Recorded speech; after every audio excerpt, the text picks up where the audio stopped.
Woof woof and namaste. This is Hill Dog and welcome to Kana Cast, a series of conversations with visitors and residents of Kana Shantivanam, the International Centre for Heartfulness near Hyderabad in Telangana, India. आज मैं बात कर रहा हूँ doctor Satish चंद तिवाड़ी से। Doctor Tiwari एक life long researcher रहे हैं। वो कान्हा शांतिवनम में मस्कीटो कंट्रोल प्रोजेक्ट को हेड करते हैं और वो हार्टफुलनेस ट्रेनर भी हैं। जो लोग नहीं जानते हैं उनको बता दें कि हार्टफुलनेस एक ध्यान करने की विधि है, मेडिटेशन करने की विधि है जो मुफ्त में सबको सिखाई जाती है। इस विधि को पहले सहज मार्ग के नाम से जाना जाता था। ध्यान करने का ये तरीका बहुत पुराना है, लेकिन बीच में इसका ज्ञान लुप्त हो गया था। फतेहगढ़ के लालाजी महाराज ने 19वीं सदी के अंत में इसे फिर से खोजा।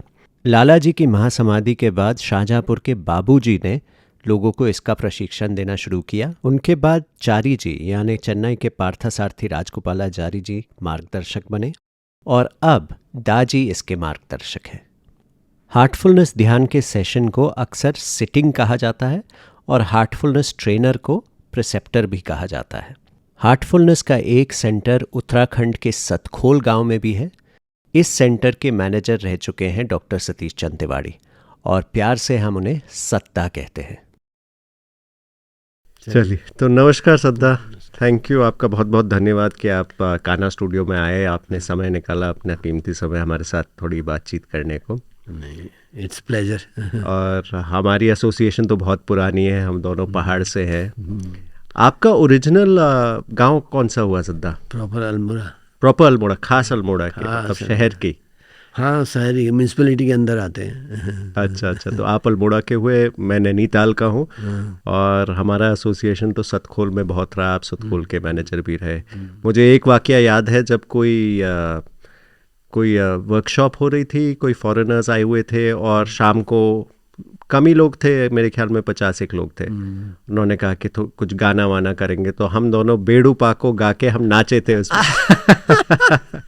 Yes, remember. तो सद्दा, आप अल्मोड़ा में ही बड़े हुए, तो बचपन में आपको कुछ अध्यात्म की तरफ रुझाव था, या जैसे हम सब लोग पूजा पाठ तो घर में होता ही है, उसी तरीके का था, या कुछ खास रुझाव आपको बचपन में था? नहीं, रुझाव आध्यात्मिकता के बारे में तो कुछ ज़्यादा ऐसा नहीं था, लेकिन ये जो मंदिर और पूजा पाठ, इससे कुछ मेरा मतलब एक टाइप का रिपल्सन था, एक टाइप का मतलब। और मेरे पिताजी का भी उसमें सही हो गया, वो भी ज़्यादा नहीं मानते थे।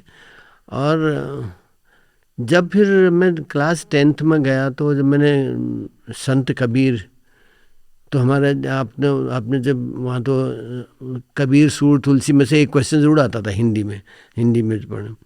तो एक कवि को आप ठीक कर लो तो आपके मार्क्स आने के चांस कम से 30% मार्क के चांस रहते। तो मुझे कबीर बहुत अच्छा लगते थे, मतलब उनकी बातें बिल्कुल जो तब कहीं 13वीं सदी में 12वीं सदी में बात कही है, वो अभी भी सही है। इस ढंग से बहुत अच्छी लगती थी। और मंदिर से कोई ज़्यादा ऐसे अटैचमेंट नहीं था। हालांकि पहाड़ में तो बहुत होता है। हाँ, हमारे घर में तो बिना पहले शाम को हाथ धो के पैर धो के आओ, आरती करो। दादी ने जब तक आरती करो तब अंदर प्रवेश ही नहीं होता था। हम तो इसलिए जाते थे कि प्रसाद मिलता था। नहीं, उसके बाद एक टुकड़ा कुछ न कुछ स्वीट मिलती थी। खैर वो तो रिचुअल ही था, मतलब, लेकिन कोई सा लगाव नहीं था। लेकिन जब साइंस ग्रेजुएशन में आया, तो फिर जब डार्विन की थ्योरी पढ़ी, तो फिर तो मुझे सब पौका पंडित लगने लगे सारे। मैंने कहा, मैं ये कहता था लोगों से, भैया देखो, हम सिंगल सेल एनिमल हैं और उससे इवॉल्व हुए हैं, मल्टी सेलुलर बने, इन्वर्टिब्रेट बने, वर्टिब्रेट बने, चिड़िया बने, मंकी बने, चिंपांजी बने, आदमी बन गए। इसमें कहीं पर देखिए कोई रोल है भगवान का या गॉड, कहीं रोल है ही नहीं। तो क्यों बीच में फंसाते हो भगवान, मंदिर बनाते हो और गुरु बनाते हो, ये है वो है, दुनिया भर की बातें। ये मेरे दिमाग में बहुत जड़ गई थी, मतलब। फिर और घर में आपने ये बात किसी से करी तो मतलब घर में लोगों ने अपोज नहीं किया आपको? घर में तो मेरे भाई बहन तो खैर पहले ही कहते थे ये तो है ही, ये तो मानता कुछ नहीं, वैसे भी मानते नहीं है। लेकिन सपोर्ट मुझे पिताजी का था। मेरे फादर भी इसके बड़े खिलाफ थे। भले ही वो गायत्री मतलब ये जिसे कहते हैं संध्या गायत्री पूजा जरूर एक बार करते थे, not in temple, somewhere sitting on the bed और समवेयर, मतलब मूर्ति ना ना ना ना ना ना ना बिल्कुल ही खिलाफ थे उसके। तो उसकी वजह से मेरा भी मनोबल जरा फेस करने का था, मैं भी बोल देता था। उस पीढ़ी में बड़ा मुश्किल होता होगा, क्योंकि उस पीढ़ी आपके फादर की पीढ़ी में तो बहुत ही सब लोग मंदिर से जुड़े हुए रहते थे, तो उनको भी बड़ा ऑपोजिशन फेस करना पड़ा। बहुत बड़ा, स्पेशली वो जो पहाड़ में तो वो नहीं होता जागर वाला किस्सा, बिल्कुल बिल्कुल, उसके तो वो तो घर में रहते नहीं थे, तुम लगा लो, मैं तो गया बाहर से हूँ, he never attended this, he was very much against this. तो इसलिए वो ज़रा मुझे सपोर्ट था, इसलिए फिर घर से बाहर आ गए। मैं तो ग्रेजुएशन के बाद बाहर आ गया था, मैंने पीजी जो है बम्बई से किया, तो फिर तो बाहर कोई मतलब ही नहीं था, ऐसे आगे ये था। करेक्ट। फिर तो लेकिन कबीरदास जी का बहुत मुझे वो है। ये स्कूल में आपने कबीरदास जी को पढ़ा? हाँ, बहुत, मतलब इट टचेज द, उसमें तो हार्ड को हम समझते ही नहीं थे, इट टचेज माई ब्रेन कहना चाहिए। उसमें दिल की बात तो कौन जानते ही नहीं था, अब तो यहाँ आके सुना। अच्छा, आपने अभी जागर की बात कही, जैसे मैं तो जानता हूँ क्योंकि मैं भी पहाड़ का हूँ कि जागर क्या होती है, लेकिन जो लोग नहीं जानते हैं उनको अगर आपको एक्सप्लेन करना होगा कि क्या जागर क्या होती है, पहाड़ में क्या प्रथा है, उसके बारे में थोड़ा बताइए। जहाँ तक मुझे मालूम है, मुझे भी ज़्यादा नहीं है, जनरली क्या है कि कोई ऐसे पंडित या ऐसे कुछ जिसे कहते हैं वो पुजारी जिसे कहते हैं, जिनके बदन में कहते हैं थोड़ी देर के लिए ईश्वर आता है और वो कुछ ऐसा बकबक बोलते हैं, और उनके जो सवाल पूछो तो उसका उत्तर देते हैं वो। लेकिन मुझे जहाँ तक मालूम है कि कुछ ही देर के लिए होता है ये। लेकिन ट्रेडिशन क्या है वहाँ पर, किसी की फैमिली में कुछ हो गया, किसी मतलब generally they talk about the past life, past में फला फला था, उसकी वजह से उनको तुमने ठीक से नहीं किया, उसका दोष तुम्हें लग रहा है और तुम्हें इसका निवारण करना होगा, तुम्हें ये करना होगा, वो करना होगा, कई जगह की कई मतलब उनकी रिचुअल करनी होगी, और वो चीज़ वो उसमें बताता है। और उसमें कई में तो जागर कहीं 1 दिन का होता है, कहीं 3 दिन का, कहीं 7 दिन का, अलग अलग भगवान अलग अलग आते हैं। हाँ, देवता होते हैं, देवी देवता होते हैं, और वो अलग अलग बात बताते हैं, और फिर उस घर में शांति हो जाती है। ये एक कॉमन पोजेशन टाइप का हुआ ना, हाँ। जो मैंने देखा है कि एक पोजेस्ड से हो जाते हैं बस उस समय के लिए, और उनसे सवाल भी करते हैं। हाँ। बल्कि छोटी छोटी चीज़ों के लिए भी, अगर जैसे बिजनेस नहीं चल रहा है, हाँ, खेती बाड़ी में नुकसान हो रहा है, तो उसके लिए भी जागर लगा लेते हैं। स्वास्थ्य का बहुत, मेनली स्वास्थ्य का। हाँ, ये घर में कोई बीमार कंटिन्यूसली, इसका कोई इलाज ही नहीं हो रहा है, इस किस्म की मान्यताएं हैं, कहते हैं, तो बहुत ज़्यादा है। तो वो कुछ ढंग से, अब क्या कहें उसको, सही कहें या गलत। बहुत कुछ लोगों को बहुत विश्वास है कि नहीं भैया जागर लगाया हमारे सब कुछ सही हो गया, ऐसा कहते हैं। अब ये हमारे पिताजी तो बहुत ही उसके खिलाफ थे, बहुत ही खिलाफ थे। हमारे घर में भी ये किस्से हुए हैं, हमारे चाचा जी के उसमें स्वयं में मैंने खुद देखा है। हमारे चाचा जी बिल्कुल भी ऐसा नहीं थे। मैंने पिताजी के सब छोटे भाई, उनको सडनली एक दिन बैठे बैठे कुछ हो गया, वो धर धर काँपने लगे। तो बाद में फिर कोई दूसरे पुजारी आया, उन्होंने कहा नहीं भी इनमें तो कुछ भोलानाथ या पता नहीं कुछ आ गया है। फिर वो उनको कुछ हिदायत दी गई, तो फिर वो बताया गया तुम्हारे परिवार में ऐसा हुआ था, ये हुआ था, ये कर दो, वो कर दो, कुछ किया मतलब मैं तो कॉलेज में आ गया था, मुझे पता नहीं। तो बचपन आपका पूरा अल्मोड़ा में ही बीता? हाँ, मैंने ग्रेजुएशन तक वहीं किया। ग्रेजुएशन, तो ये कौन से साल थे आपका ग्रेजुएशन, कौन सा साल था? ये 70 में। 70 में। तो मैं अपने ही जीवन में देखता हूँ, मैं तो 78 में जन्मा हूँ, लेकिन अपने जीवन में देखता हूँ कि नैनीताल जो उस समय का था जब मैं 6-7 साल का था, और नैनीताल जो अब है, बहुत फ़र्क है। तो उस समय का अल्मोड़ा कैसा था? बहुत बढ़िया था साहब। अभी भी मुझे अभी भी थोड़ा बड़ा अटैचमेंट है, लेकिन अब जब जाता हूँ ना बड़ा दुख होता है देख के। बहुत सिंपल था, और खेलने का बहुत शौक़ था, मतलब वहाँ पर 3-4 ग्राउंड थे, और सिंपलिसिटी, और जो कहता नहीं, जो परिवार को छोड़िए, जो रिलेशन से आसपास पड़ोस में जिसे कहते हैं ना, वो बड़ी गजब की चीज़ थी। मतलब मैं अपनी बात बता रहा हूँ, हम अपने घर से लोगों से उतना नहीं, जितने पड़ोस के चाचा हैं या कोई हैं ऐसे जो कि दूर के रिश्तेदार, तो अब हम बताओ रिश्तेदार नहीं थे, लेकिन हम उनको चाचा ही कहते थे, लेकिन उनसे भी इतना, उनका भी इतना रेस्पेक्ट और आदर, या उनका मतलब एक टाइप का भाई जिसे कहते हैं, चाचा ने देख लिया तो क्या कहेंगे। मतलब एग्जाम्पल की बात बता रहा हूँ, मैं एक छोटे से वहाँ तो चाय, उस ज़माने में तो चाय होती थी कॉलेज से नहीं, मैं बीएससी पार्ट 1 में था, मुझे याद है, बगल में भुवंदा खिमदा कहते हैं, उनकी दुकान में चाय पीने के लिए मेरे एक दोस्त ने कहा, हम चाय का मतलब एक चाय के 2 टुकड़े करते थे स्टूडेंट लाइफ में। अच्छा। मैं चाय पी रहा था तो सामने के चाचा आ गए हमारे पड़ोस, मैं बेंच के नीचे बैठ गया कहेंगे अरे भाई देखो ये तो होटल में चाय पी रहा है। मतलब ऐसा था। आजकल सिगरेट विगरेट पीना तो बहुत ही बड़ी बात है, शराब पीना तो बहुत ही बड़ी बात है, लेकिन चाय पीना भी होटल में जो है अच्छा नहीं माना जाता था उस जमाने में। पता नहीं हमारे इतना घर पे ही सब कुछ करना है, ऐसा था। वो सिंप्लिसिटी थी। कॉलेज में जाओ पैदल ही जाते थे, कभी रिक्शा नहीं, और वो सिंप्लिसिटी अब गायब हो गई है, और वो रिलेशनशिप भी गायब हो गए हैं। बच्चे अब कोई उनको किसी की परवाह नहीं है। हमारे बच्चे, हमारे जो भाई भतीजे हैं, हार्डली बॉदर अबाउट नेबर्स, अपना ही अब सब कुछ है। मतलब जिसे कहते हैं एक साइड ऑफ, क्या कहते हैं आजकल फैमिली जो है, जिसे कहते हैं टिपिकल फैमिली, और ऐसी फैमिली हो गई है। वो ऐसा ही पहाड़ में भी होने लगा है। पहाड़ में ऐसा नहीं था पहले, और छोटा भी शहर होगा। मतलब सब लोग एक दूसरे को जानते होंगे उस टाइम पे। हर एक चीज़, कोई भी शादी होती है, ब्याह होता है, कोई भी कार्यक्रम होता है, सब कंबाइन होता था, सब एक दूसरे से मतलब मिलके होते थे। कभी लड़की की शादी में तो हम कभी खाना भी नहीं खाते थे, मतलब हमारी दादी तो खाना भी नहीं, मतलब सारा काम करते थे, सब कुछ फिजिकल होता था। गेट बनाने से लेकर स्वागतम का गेट बनाना, बर्तन धोना, घर वाले ही करते थे, सब घर वाले। टेंट हाउस तो नहीं, कोई सवाल ही नहीं था। ये सब चीज़ गायब हो गई है, बिल्कुल गांव में तक चली गई है। गांव में भी अब टेंट हाउस लगते हैं। और मैंने देखा है पहाड़ों में भी वो डीजे भी बजता है हर शादी में। और पहाड़ में तो हमारी वादियाँ ऐसी होती हैं कि एक दूर घर में डीजे अगर बज रहा हो तो पूरी वादी में आपको शांति भंग हो जाती है। बिल्कुल बिल्कुल। तो वो जो शांति थी पहाड़ों की, वो चीज़ गायब हो गई है, गायब हो गई। मंदिरों में जाते थे हम लोग, हाँ, एज ए पिकनिक।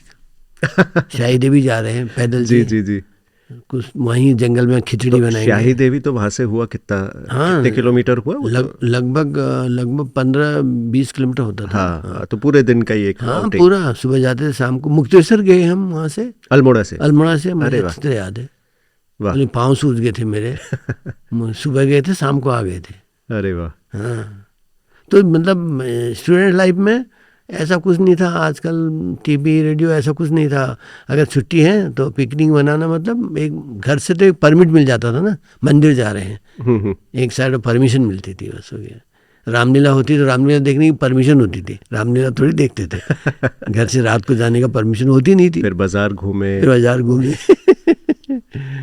अरे वाह, ये सब चीज़ें कैसी अजीब सी लगती हैं क्या आजकल के बच्चों से कहना। जी, कुछ लोग कहते हैं कि विकास हुआ है, मतलब कि क्वालिटी ऑफ लाइफ लोगों की इम्प्रूव हो गई है। जिन लोगों के पास खाने को नहीं था, आज मोटरसाइकिल, गाड़ियां हैं। तो एक पहलू वो भी है, लेकिन उसके साथ साथ पतन भी हुआ है कुछ चीज़ों का। यस, ये बात बिल्कुल सही है। अल्मोड़ा में तो मुझे याद है साइकिल भी नहीं थी। मुझे एक साइकिल याद है, 1-2 साइकिलें थी। कभी कभी हम जुगाड़ करके उन साइकिलों में पीछे से बैठ के जाते थे। अब तो वहाँ पार्किंग की जगह नहीं है। बिल्कुल, बहुत मुश्किल होती है पार्किंग ढूंढना अल्मोड़ा में। अल्मोड़ा की एक खास बात रही है कि अल्मोड़ा इज बहुत सी पर्सनैलिटीज़ को अट्रैक्ट किया है अल्मोड़ा ने। सांस्कृतिक सेंटर है और आध्यात्मिक सेंटर भी। स्वामी विवेकानंद भी वहाँ रहे, और वो आश्रम भी है, और उदय शंकर अकेडमी, उदय शंकर भी वहाँ आए, वहाँ बसे। और हमारे जो बुनियाद के राइटर थे मनोहर श्याम जोशी, वो भी वहीं के। सुमित्रानंद पंत जी का बहुत आशीर्वाद है, वो कसानी में रहे लेकिन उनका बहुत अच्छा एसोसिएशन था। मतलब जीनियस और लॉरियर्स वहाँ पर काफ़ी थे, डिफेंस के बहुत अच्छे अच्छे टॉप ऑफिशियल्स, हमारे गवर्नर साहब वहीं के थे। अल्मोड़ा की एक खास बात वो भी थी कि वो तो शायद आपके ग्रेजुएशन के समय की बात होगी जब कसार देवी में ये फॉरेनर्स आने लगे खूब। हाँ, उस टाइम पे हुआ होगा ये बदलाव। हाँ, तब तक नहीं था। कसार देवी तो मतलब देवदार का एक जंगल था। अभी मैं गया, मैं पहचान ही नहीं पाया। मैं वहाँ तो होटल ही होटल है अब। हम पैदल जाते थे कसार देवी, मतलब हमारा बहुत ही छोटा ट्रिप जिसे कहते हैं। हाँ। बड़ी बड़ी ट्रिप तो दूर जाना है ना। कसार देवी तो मतलब ये समझिए एक समझ का कुटकड़ी देवी, कसार देवी, ये छोटे छोटे होते थे जहाँ जाना है। मतलब पिकनिक का मतलब वही होता था। वो से कोई ईश्वर से कोई ऐसा मेजर तो नहीं लगता था कभी कभी इनमें भगवान हमें मुझे ये कर दे, पास कर दे, ऐसा तो नहीं कहा। लेकिन भैया पिकनिक जाना है तो घर से बड़ी तैयारी होती थी, बच्चे जाओ जी। तो फिर आप अल्मोड़ा से जब गए कॉलेज, बॉम्बे में करा आपने कॉलेज? वो बाद में किया मैंने, ऑलमोस्ट पहले दिल्ली आया। अच्छा। दिल्ली में कुछ रोजगार मिल गया, अच्छा। उसके बाद फिर तो इमीडिएटली आफ्टर ग्रेजुएशन आप दिल्ली आ गए? I got. तो हाउ वाज दैट चेंज आपके लिए कि एकदम एक छोटे से शहर अल्मोड़ा से आप दिल्ली पहुंच गए? बहुत बहुत टेरिबल था। दिल्ली मेरे लिए बहुत ही सफोकेटिंग था। लेकिन दिल्ली अपने में दिल्ली थी उस टाइम की, मैं कह रहा हूँ। मुझे लगभग 6-8 महीने तो एडजस्ट कर में, स्पेशली जो दिल्ली की जो गर्मी है ना, लू वाली गर्मी, जी। वो मैं उसमें उसका शिकार भी रहा हूँ। लेकिन उसके बाद जो है फिर दिल्ली अच्छी लगने लगी बहुत प्यारी लगने लगी। मतलब इतनी फैसिलिटीज़ थी दिल्ली में, और वो लाल बसें थी, पता नहीं आजकल लोगों को मालूम भी नहीं है। हाँ, रेड लाइन सिटी बसें थी। नहीं, रेड लाइन तो अब चली। अच्छा, रेड लाइन तो मेरे टाइम में जब मैं कॉलेज में था तब सिटी बस होती थी लाल कलर की। अच्छा। 10 पैसे का टिकट होता था, मिनिमम 10 पैसे का टिकट होता था, मुझे याद है। अरे वाह। तो वो 1 रुपये का टिकट लो संडे को, तो पूरा दिल्ली घूम लो, कहाँ जहाँ जाना चाहो पूरा घूमते थे। फिर कैनॉट प्लेस में शाम को डिनर किया और घर वापस आते थे। मतलब ये बड़ा बैचलर के लिए really it was a heaven at the time. बिल्कुल। लेकिन फिर वहाँ से सरकारी नौकरी, ऐसी सरकारी या प्राइवेट नौकरी, कई ऐसी नौकरी थी, वहाँ से ट्रांसफ़र मेरा दक्षिण में हो गया। अच्छा। I came back 1975 to South India. अच्छा, किधर, where in South India? South India, first Pondicherry. अच्छा। और आपका विषय क्या था? What was your subject? What was? Zoology main थी मेरी। अच्छा। इसीलिए इसे जूलॉजी की वजह से उन्होंने मुझे ले लिया उसमें। और कौन सा डिपार्टमेंट हुआ ये? पहले तो मैंने हमारे एक WHO ICMR, Indian council of medical research, अच्छा। अब तो बहुत पॉपुलर हो गया ये कोविड की वजह से। बिल्कुल। ICMR ने वैक्सीन में बहुत बड़ा काम किया। हाँ। ये ICMR जो है एक बहुत बड़ा इंस्टीट्यूट है हमारा, बायोलॉजिकल इंस्टीट्यूट का, मतलब बायो साइंस का, इंडिया में मतलब प्रोमिनेंट इंस्टीट्यूट है।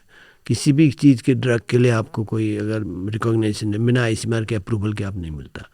कोई भी पेटेंटिंग हो, सब ICMR की अप्रूवल होती है मेडिकल साइंस के लिए। तो इसके कई इंस्टीट्यूट हैं इंडिया में। मेरे ख्याल से हमारे टाइम तक 35 परमानेंट इंस्टीट्यूट हैं जो डिफरेंट डिसिप्लिन में काम करते हैं। जैसे कोई TB का है तो चेन्नई में है, ट्यूबरकुलोसिस रिसर्च सेंटर, वायरस का है तो वायरस रिसर्च सेंटर पुणे है, अगर एड्स का है तो एड्स रिसर्च इंस्टीट्यूट मुंबई है। ऐसे कई डिसिप्लिन में जो हैं अलग अलग जगह पर पूरे इंस्टीट्यूट है, लेकिन हेडक्वार्टर दिल्ली है ICMR का, जो एम्स के बगल में है। बिगिनिंग मैंने सुना है कि एम्स भी ICMR के अंदर में था। अच्छा। था, लेकिन बाद में एम्स को अलग से किया। पता नहीं कहाँ तक कहानी सुनी है, लेकिन बिल्कुल दोनों बिल्डिंग अटैच्ड है। मतलब एम्स की बाउंड्री, हमारी बाउंड्री एक ही है। अरे वाह। तो आप ICMR में दिल्ली रहे? ICMR, फिर ICMR उसका WHO के साथ कोलैबोरेशन था, वर्ल्ड हेल्थ ऑर्गेनाइजेशन। जी। तो वर्ल्ड हेल्थ ऑर्गेनाइजेशन ही हमको लीड करती थी। 5 साल हमने समझिए WHO के साथ काम किया। और काम क्या था? व्हाट वाज काम था मॉस्किटो का। यात्रा वहीं से शुरू हुई। एक्चुअली बहुत ही अच्छा इंस्टीट्यूट अगर होता वो, इंस्टीट्यूट का इनिशियल था genetic control of mosquito. Wow. क्योंकि उस टाइम तो मेरे ख्याल में बड़े जानलेवा थी ना मस्कीटो डिजीजेस थी। और दूसरा ये ऐसा सब्जेक्ट था जो कि लोगों को जेनेटिक कंट्रोल, मतलब आप किसी से कहें कॉमन आदमी से भाई क्या हुआ, हम कहते थे मॉस्किटो की फैमिली प्लानिंग, ये कहते कॉमन आदमी कैसे समझाना होता था मतलब। लेकिन बहुत अच्छी उनकी थीम थी, लेकिन वो बहुत बड़ी कहानी है, कुछ पॉलिटिशियन ने इंटरफेयर किया और तो सक्सेसफुल नहीं रहा उनको जो है बैन कर दिया गया हमको। अरे बाप रे। बेसिकली हमारा एक्चुअली क्या था, हम थोड़ा सा मॉस्किटो में आपको बताऊं मतलब क्या होता है कि जी। आपको मेल और फीमेल होते हैं। जो मेल जो है बेचारे के पास कोई बाइटिंग और नहीं होता, ऑर्गन नहीं होते, वो सिर्फ सैप सकिंग ही होता है वो। उसके पास पियर्सिंग एंड बाइटिंग फीमेल में होता है। तो क्या करते हो, हमने उनका टेक्निक क्या थी, मेल को स्टरलाइज कर दिया जाए। अच्छा, स्टरलाइज करके उनको हम फील्ड में रिलीज करेंगे, तो then they will meet the field, I mean material field wild females, the next generation will be sterilised. Okay, ये था genetic control. So they pass the sterilisation on to the next generation. Yes, because when the mating takes place, the sperm get, I mean, when meet with the ovum, next generation become sterilized eggs. Okay. So a sterilized male can still mate, but Yes. it will give birth to sterilized eggs. Yes. सो ये था call genetic control of mosquitoes. इसको कई ढंग से, इसको chemical के द्वारा भी हम स्टरलाइज कर सकते हैं और साइटोजेनेटिकली भी कर सकते हैं। तो हम केमिकल के द्वारा ही कर रहे थे। थाइटोपा एक केमिकल था, पेरोथाइटोपा, जो मॉस्किटो, लेकिन उसमें बात ये थी कि देखिए इतना आपको रिलीज करने के लिए पहले प्रोडक्शन चाहिए। सो हम नीली लैक्स के हिसाब से मॉस्किटो प्रोड्यूस करते थे लेबोरेटरीज में, और उसके बाद सेपरेशन होता था उसका मेल और फीमेल को, क्योंकि फीमेल तो बाहर रिलीज नहीं करेंगे, मेल को स्टरलाइज करके फिर रिलीज कर देते। तो ये जो है कुछ लोगों को अटपटा लगा, कुछ रिपोर्टर्स को कुछ हुआ, बड़ी कहानी हुई इसकी, बहुत लंबी है, I will not take it में। कुछ मतलब ये हमारे साइंटिस्ट जो थे वो सारे मेनली विदेश के थे, प्रोजेक्ट लीडर अमेरिकन थे। अच्छा, तो उन्हें लगा कि विदेशी इंटरफेरेंस है, कुछ है। अच्छा। तो उन्होंने हमको इनडायरेक्टली CIA एजेंट जैसा बना के मतलब इंस्टीट्यूट को बंद करा दिया। अरे बाप रे। एक दिन पूरा, मुझे याद है इंदिरा गांधी के टाइम पर पूरा एक दिन जो है पार्लियामेंट में मॉस्किटो पर ही वार्ताएं हुई। अच्छा, हाँ, कि उन्होंने कहा कि इसको अपोज करो, ये है वो है, करके बंद करा दिया। तो फिर आयुष्मान ने हमको ले लिया, उनका भैया यहाँ से गड़बड़ है तो इनको सुदूर दूर भेज दो, आराम से जाए कोई प्रॉब्लम नहीं होगी। वहाँ भेज दिया जहाँ फाइलेरिसिस का प्रॉब्लम था, पौंडीचेरी, वो जो फाइलेरिसिस होता है ना, जैसे कहते हैं हाथी पाँव कहते हैं। अच्छा, एलिफेंटियासिस, हाँ, वो प्रॉब्लम वहाँ बड़ी सीवियर थी। और वो भी मस्कीटो बॉन्ड, हाँ, उसकी डिफरेंट साइंस है। तो उन्होंने कहा ये सब्जेक्ट, वहाँ स्टेट गवर्नमेंट की भी कॉल थी, क्योंकि आईसीएमआर जनरली क्या करता है, स्टेट गवर्नमेंट की प्रॉब्लम को सॉल्व करता है और उनको प्रॉब्लम सॉल्व करके उनको हैंडओवर कर देता है। ये आईसीएमआर, उसको हम प्रोजेक्ट कहते हैं। मतलब टेम्पररी होता है वो, 3 साल का, 2 साल का, ऐसा 5 साल का, प्रॉब्लम सॉल्व करके भी हैंडओवर, ये होता है आईसीएमआर का काम जनरली। वैसे कई परमानेंट इंस्टीट्यूट्स होते हैं जो कि अपने इस्टेब्लिश होते हैं, ऐसा होता है। इस ढंग से हम पौंडीचेरी आ गए। पौंडीचेरी से फिर, पौंडीचेरी भी एक बहुत ही, उसमें बहुत बुरी हाल थी। It was very bad city, I mean highly करम, मुझे कहते हैं प्रोस्टिट्यूशन, बड़ा हाई लेवल हाई लेवल पर था वहाँ पर, क्योंकि वहाँ पर शराब बहुत सस्ती मिलती थी। फ्रेंच उसके नहीं, वो यूनियन टेरिटरी होने की वजह से। अच्छा, तो एक्साइज ड्यूटी नहीं थी। हाँ, तो अगल बगल के लोग वहाँ पर शराब पीने आते थे। मतलब मुझे अच्छी तरह आधे साथ 2 रुपए की बियर मिलती थी, ऐसा इतना सस्ता था, 2 रुपये। तो ये भी था, और फिर उसके साथ फिर वुड वोमन एंड वाइन सब जुड़ गए, होटल्स लॉजेज उसी के थे। तो हमारे टाइम पे 1975 के एंड में मुझे याद है 2 छेदीलाल जी गवर्नर थे और एक DIG आए थे, मतलब पुलिस के हेड जो है वो आए थे। दोनों ही बहुत ही स्ट्रांग थे कि इसको रिमूव करना है। उन्होंने ही बड़ा बड़ा डेंट डाला और पौंडीचेरी को साफ कर दिया। तब पौंडीचेरी का इवोल्यूशन, डेवलपमेंट हुआ। अभी तो पौंडीचेरी बहुत अच्छा है। वहाँ पर एक पार्ट पौंडीचेरी में एक बहुत ही थी, जो हमारा उनका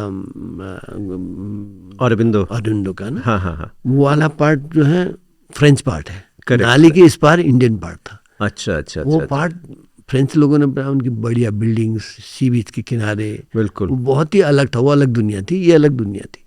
ये सब काम इस दुनिया में होता था। अच्छा अच्छा अच्छा अच्छा। तो अच्छा। खैर बट आपका काम वहाँ भी मस्कीटो से जुड़ा हुआ? वहाँ से, क्योंकि फाइलेरियासिस वहाँ पर बहुत ही सीवियर था और हैवी मस्कीटो पॉपुलेशन। मतलब 2000 बाइट्स हमने रिकॉर्ड किया है पर नाइट। एक बाइट रिकॉर्डिंग, ह्यूमन बाइटिंग होते हैं, ह्यूमन बाइटिंग रिलेशन से कहते हैं, पर मैन बाइटिंग रेट होता है जो। सो पर मैन बाइटिंग रेट 2000 था, मतलब 2000 तो जाता था। बाप रे, ऐसा रेट, हाई रेट, मतलब बाप रे। तभी तो डिजीज इतनी ज़्यादा फैलती थी। जी जी, नेचर में ऐसा नहीं हो सकता। अगर मॉस्किटो पॉपुलेशन कम है तो फाइलेरियासिस नहीं हो सकता, क्योंकि उसमें बहुत ही चेक है नेचर की वजह से। और के बीमारी में क्या करता है कि वायरस जो है डायरेक्टली ट्रांसफ़र कर देता है। इसमें फाइलेरियासिस में ऐसा नहीं होता। फाइलेरियासिस में क्या होता है, वो मॉस्किटो फीमेल आती है, एक पंच करती है हमारी बॉडी को, और पंचिंग के टाइम में एक होल हो जाता है हमारी स्किन में।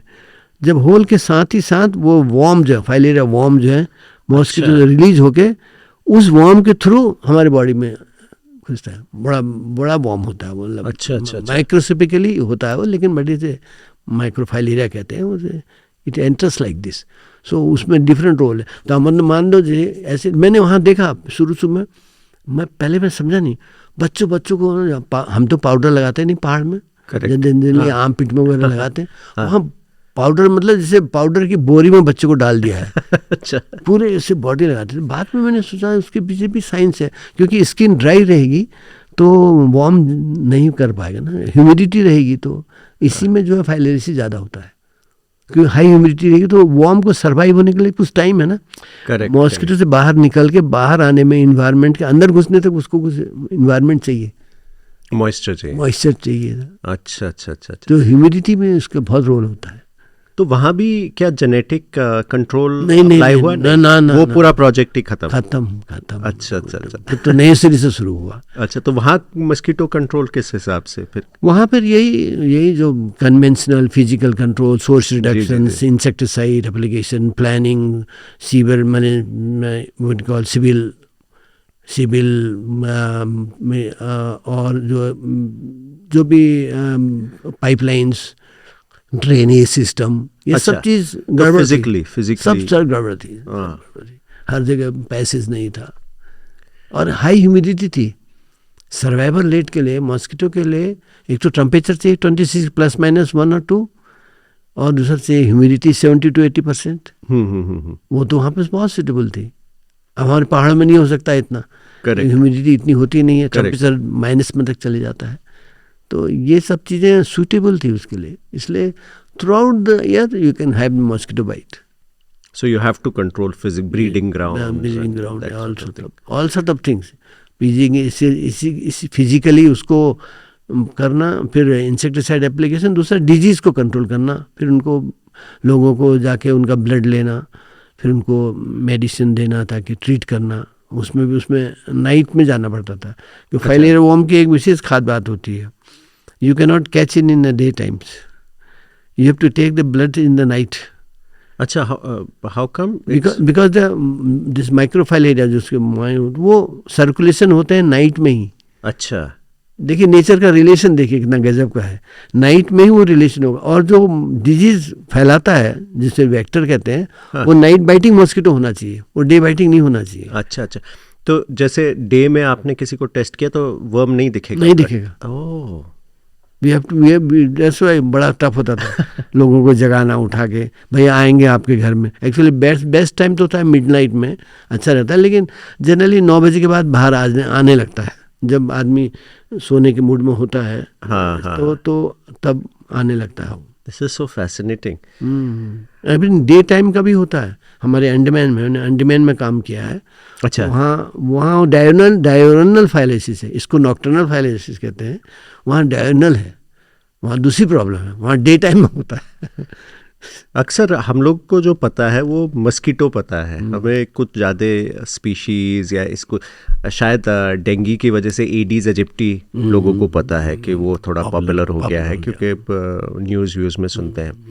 But how many species are there of mosquitoes? Oh, in over world I think around 4,000 species. 4,000 species. हमारे इंडिया में ही अराउंड 400 है, 380 90. 235 तो मैंने ही कलेक्ट किया है अपने हाथ से. वाह वाह. और हम लोग सोचते हैं कि बस वो मच्छर तो मच्छर ही हुआ. ना, वैरायटी. तो a lot of times people से कि नेचर के साथ छेड़छाड़ करने में प्रॉब्लम हो सकती है. You know, species, every species has एक पूरा वेब है नेचर का जो एक दूसरे पे निर्भर होता है.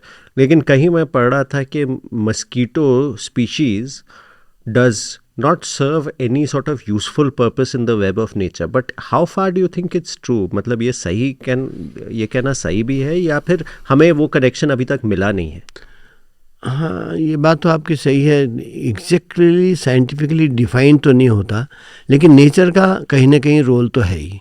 ऐसा तो बिना नेचर के से तो होता नहीं है. लेकिन जहाँ तक आपने कहा नेचर छेड़छाड़, इतना आपको मैं बता दूँ, ये कंसेप्ट जो है, more than 97% mosquito they are zoophilic mosquito. They live in the forest only. Actually, so it's just 3% that lives in 2 to 3% they are become urbanized. May be evolution से हुए हैं. क्योंकि ये लोग पहले तो फॉरेस्ट ही था, यानी अब तो हमने फॉरेस्ट को इंटरफेयर किया तो वो बेचारे कहाँ जाएंगे, इसलिए उन्होंने शायद अडॉप्ट किया है. जैसे एडिज इजिप्टाई है जो आपने नाम लिया, एक्चुअली ये हाईली एंथ्रोपोफिलिक है, ये बन गया है. मतलब हो सकता है तो मतलब एंथ्रोपोफिलिक मतलब human stays around humans. Stays around. It likes only human. अच्छा. It doesn't like man eater. It doesn't like. Generally mosquito zoophilic होते हैं. हाँ. मॉस्किटो हमेशा they don't like animal, they like animals only, not around human. अभी आपने यहाँ पर कभी कभी देखा होगा एक्सपीरियंस सिटीज में, अब तो ज़्यादा होने लग गए हैं. बड़ा मच्छर होता है, सुबह सुबह काटता, सुबह या शाम को. जी. बिग मॉस्किटो, उसको आर्मी जरीस कहते हैं. यहाँ भी हमारे कान्हा में भी है. वो उसको आता ही नहीं काटना, मनुष्य को काटना. उसको जंगल को, क्योंकि उसकी प्रोपोसिस इतने, वो सीधे अंदर डाल देता है. हाँ. प्रोपोसिस जो, हाँ, आदमी की जो है, एनिमल की खाल जो बहुत मोटी होती है ना, तो उसको तो तब जाके ब्लड मिलता है जब इतना पूरी स्किन को पियर्स करके तभी. अब वो उसी सिद्धांत से हमें भी काटता है, लेकिन उसको ब्लड मिलता ही नहीं, क्योंकि हमारे तो सर्विस में ही ब्लड वेन होती है ना. वो जैसे अनट्रेन्ड टेक्नीशियन नहीं होता जो आपका ब्लड टेस्ट करता है, उसकी वजह से पोक करते रहता है, तो easily you can kill it. So silly mosquito. Highly polluted environment में रहता है वो. Generally, mosquito do not like polluted. More than 90%, 98% mosquito, they live, I mean, good stagnated clean water, rain water, forest में रहते हैं. Forest में रहते हैं जहाँ मतलब वाटर स्टैग्नेट होता है, गुड क्लीन वाटर स्टैग्नेशन होता है, वहाँ उसी में रहते हैं वो लोग. तो अब पॉल्यूशन लोगों को में एक, मैं आपको बता दूँ, मुझे सबसे मिसअंडरस्टैंडिंग है. लोग मॉस्किटो को हमेशा ड्रेन से समझते. Relation drain, mosquito drain. They think that mosquito only breeds drain. No, only hardly 1 or 2, 3 species are there which likes drain. Actually, they don't like drains. They like clean water with stagnation water. Second, लोगों में एक misconception है, मुझे भी यहाँ पे उन कान्हा में लोग कह रहे थे, अरे भाई बहुत मुश्किल है यहाँ पर तो, क्योंकि इतनी ग्रीनरी है. लोगों के मिसअंडरस्टैंडिंग होती है ग्रीनरी से मॉस्किटो ज़्यादा होते हैं. ये बिल्कुल मिसकंसेप्शन है. एक्चुअली उनको कैसा होता है कि उन्होंने कभी झाड़ियाँ या अपने गार्डन में टच किया होगा तो lot of mosquito flying. Actually वो इनका रेस्ट हाउस है. मॉस्किटो क्या करती है, जब फीमेल ब्लड ले लेती है, जस्ट लाइक ह्यूमन बीइंग में भी अगर लेडी प्रेग्नेंट होती है तो उसको रेस्ट की ज़रूरत होती है. सेम फिनोमिनन वहाँ भी लागू होता है. After feeding it needs rest. So it doesn't need any food. चाहे ह्यूमिडिटी चाहिए उसको, बस हो गया, वो कहीं कोने में छुप जाती है ह्यूमिड जगह में. उसके लिए बेस्ट जो है वही होता है, प्लांट्स में शेड रहता है, इवन सनलाइट में भी वो आराम से रहते हैं. तो इसलिए लोग कहते हैं वो ग्रीनरी में जो है अच्छा. दो बड़े ही रॉन्ग कंसेप्शन है मॉस्किटो के बारे में, कि मॉस्किटो ड्रेन में होता है और फॉरेस्ट में होता है, ग्रीन में होता है. जबकि फॉरेस्ट में इतनी बढ़िया बढ़िया स्पीसीज़ है मॉस्किटोज़ की, अच्छे अच्छे स्पीसीज़। आपको मैंने जो भी मॉस्किटो की हायर स्पीसीज़ कलेक्ट किए हैं, most of the species are collected from Western Ghat, Eastern Himalaya, Andamans, सब इसी में से अच्छे अच्छे जो अभी रिमोट स्पीसीज थी वो सब फॉरेस्ट में होती है। अच्छा अच्छा अच्छा अच्छा। एंड आपका स्पेशलाइजेशन कब हुआ मस्कीटोज में? हाँ, स्टडी टाइम पे तो जनरली हुआ, ये इन्वॉल्वमेंट हुआ एक्चुअली में। When I worked in ICMR, first of all genetic control का बेस था, उसमें हमें ज़्यादा साइंस तो था नहीं क्योंकि हमें प्रोडक्शन करना था। Mainly I was in production department and treatment department. हम ट्रीट करते थे और एक टीम होती थी जो उसको रात को 2 बजे जाएंगी और रिलीज़ करेगी, मेनली इसमें था। लेकिन जब वहाँ से छूट के आए हम, then we involve in the disease various, like involve in the filariasis control program, then I worked in Salem in South India in malaria control program, then Japanese encephalitis एक होता है, आपको मालूम होगा, जिसे ब्रेन फीवर कहते हैं, उसमें इन्वॉल्व हुआ। फिर मैं लास्ट में जो मेरे fag end of my 20 years past in service, I involve in taxonomy because surprisingly I tell you, mosquito के बारे में जो इन्फॉर्मेशन थी, वो एक और मॉस्किटो फौना के बारे में रिकॉर्ड था, वो 1920s में डॉक्टर बरॉड एंड क्रिस्टोफर थे, ब्रिटिश सोल्जर थे, उन्होंने जो बुक पब्लिश करी वही चल रही थी टिल 1990। उसके बाद कोई स्टडी, कोई रिविजन नहीं हो अच्छा अच्छा अच्छा। तो हमारे डायरेक्टर ने कहा क्यों नहीं, ये अच्छा काम है, तो उस पर फिर मैंने ज़्यादा काम किया। अरे वाह। तो दिस कॉल्ड टैक्सोनॉमी। तो मतलब एक एक, जिसे कहते हैं, हमारे दोस्त मजाक बनाते थे कि तुम तो मस्किटो के बाल गिन रहा है, मतलब तो that is very hard work. I mean you have to identify species, सब स्पीशीज, वेरी मतलब minute work. You can say suppose sometime you can see structurally outside, you देखेंगे under the microscope also mosquito will be same, all characters same, but for that sometime you have to dissect the male genitalia or female genitalia, genital organ dissect करके तब distinguish कर सकते हैं कि female अलग species है। wow, so wow. That is really, that was very interesting science। वाह। तो एंड व्हाट प्लेसेस, आपने सेलम बताया, पौंडीचेरी बताया, आप अंडमान भी बता रहे थे कि अंडमान से मैं अंडमान में बहुत really unique experience, because tough problem, that problem was there long back, something somebody did in 50s, I think some of the scientists visit there, they said this is diarrhea there, means daytime filariasis they have recorded, but who is the playing role for this? That was not known। इसे science में हम vector कहते हैं, जो transmit करता है disease को, ये मालूम नहीं था।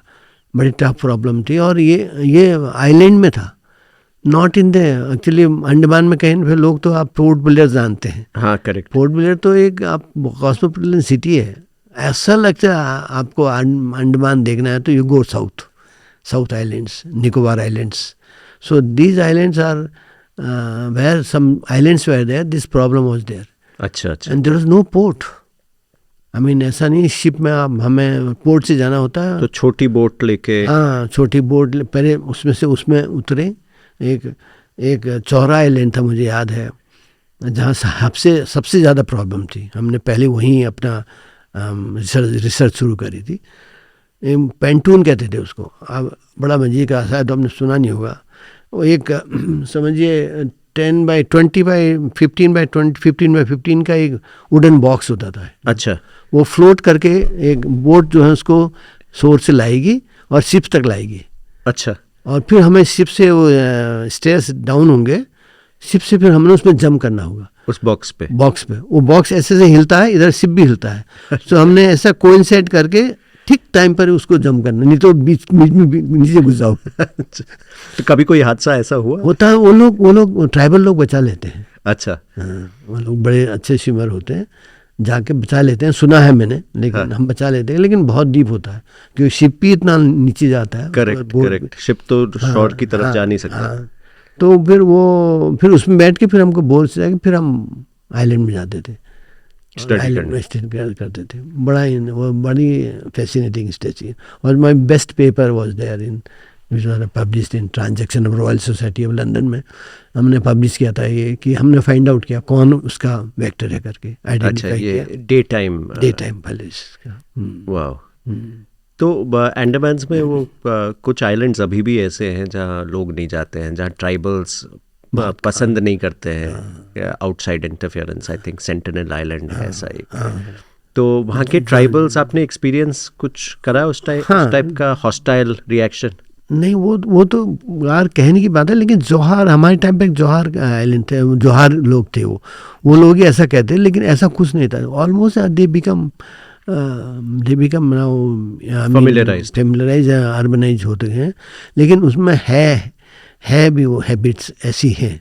आई मीन कपड़े नहीं पहनना, जैसे फॉर एग्जांपल चौरा आइलैंड में, मतलब एक ढंग से कहे तो एक ढंग से मुझे बहुत अच्छा लगा। स्पिरिचुअल एस्पेक्ट से कहो, मैंने ट्राई किया वहाँ पर, अगर शायद हम वहाँ पर करें तो दे आर वेरी प्योर।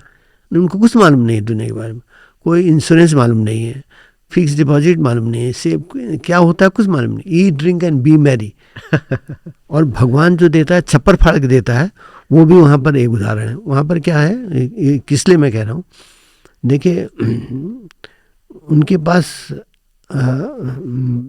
सिर्फ खाना है, पीना है और डांस करना है, सो जाना है, कोई काम नहीं है। नारियल के पेड़ और नेचर से हैं, उन नारियल के तोड़ते हैं और शिप आता है 15-20 दिन में, जो भी है नारियल को छिल के वो होता है, उसके दाम उनको मिलते हैं। और उनके बदले में अब तो खैर और भी चीज़ मिलने लग गई उनको। एक्चुअल में दाल नमक वगैरह मिलता था, तेल वगैरह, बाकी वो सब है। उनके पास मुर्गियाँ हैं वहाँ पर, सुअर। उनका बिगेस्ट सज़ा किसी को देनी है तो सुअर सज़ा हुआ थी, मतलब अच्छा। हाँ, उसको पेनल्टी दी जाएगी क्योंकि बड़ा कॉस्टली बना जाता था। सुअर को भी क्या करेंगे, वो एक सुअर है तो उसको नीचे से फायर करके ऐसे काटेंगे, फिर उसको ब्लीड करेंगे, फिर ब्लड को पूरा अपने बॉडी में लगाएंगे और डांस करेंगे। और वो ताड़ी अपनी नारियल की पेड़ में चढ़ी, अपना वो दारू पिया, खूब डांस किया। ये उनकी ज़िंदगी थी, वो आसानी से मिल जाता था। और सुअर सज़ा मतलब जिसको सज़ा मिली उसको सुअर देना पड़ेगा? अच्छा, ऐसा रूल था वहाँ पर। अच्छा। तो वो सुअर मतलब कॉस्टली माना जाता था। और नारियल उनका बहुत ही, मतलब हम तो नारियल की गरी खाते हैं, वहाँ नारियल की गरी काट के वो अपनी मुर्गियों को देते थे। अच्छा। अब मैं एक नारियल बिता, नारियल भी बढ़िया होता था रूडी भाई, एक नारियल अपना खा लो ना, पूरा अपना ब्रेकफास्ट हो जाता था। अरे वाह। हाँ, और हमने कहा उसको भाषा में आती थी मलाई से कहते थे, अगर मलाई मांगो तो, क्योंकि वो तो मुर्गी को देते हैं। अच्छा, वो खाते थे। सुपारी होती थी वहाँ पर, सुपारी खाते थे वो लोग, और नारियल, और बस मुर्गी। और अब तो खैर अर्बनाइज हो गए हैं बहुत, निकोबार का आइलैंड बहुत अच्छे हो गए हैं। कुछ आइलैंड ऐसे भी हैं जिसमें कि अभी भी वो लोग ट्राइबल स्टाइल से रहते हैं, लेकिन है नहीं ट्राइबल। लैंग्वेज कुछ डिफरेंट है उनकी, लेकिन अच्छे हैं, मतलब तो अच्छे ये लोग। कौन सा टाइम था जब आप थे अंडमान में? कौन सा साल होगा ये? इट वाज 91 ऐसा। अच्छा, 91, काफ़ी साल बाद। एंड अंडमान से फिर आप और कहाँ पहुँचे? फिर आसाम में काम किया। अच्छा। आसाम में भी कुछ प्रॉब्लम थी, even up to Brahmaputra cross करके अरुणाचल प्रदेश तक भी, उसमें ज़्यादा उनको प्रॉब्लम थी स्टेट गवर्नमेंट की, उसको हम सॉल्व करने गए थे। वहाँ भी हमारा इंस्टीट्यूट है, डिब्रूगढ़ में हमारा इंस्टीट्यूट है। अच्छा। हम उनके साथ ही गए थे, क्योंकि हम वैसे तो जा नहीं सकते बिना बेस के।